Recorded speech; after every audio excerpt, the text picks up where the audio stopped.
আমার সম্পর্কে ধারণা নাই, অবগত না। একটু উদাহরণ দেই।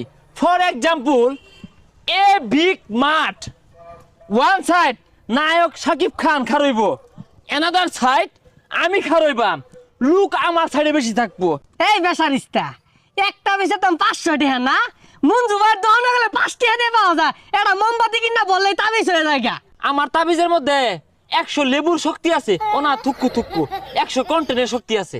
এই বেড়া বেশি কথা কো বাবা। আইনের লাগে একটা পাঙ্গাস মাছ লয়ে যাইছিলাম। এই 20 বছরে আমার একবার বাপ ডাকছস রে, এই না যে বাপ ডাকতেছস, আজকে খালি ভারী তাইলো, তোর ভাত বন্ধ, তোর বাচ্চা হারাম। শিষ্য, তোমার বাবাও মন থেকে চায় না যে তুমি সফল হও। তোমার বাবা চাই তুমি খেতে খামারে পড়ে রও। তুমি পারবে কিনা জানি আমি, তাও স্বপ্ন আমার একটাই, এই ট্রেন্ড কাজে লাগিয়ে হাজার হাজার পিস তাবিজ বিক্রি করতে চাই।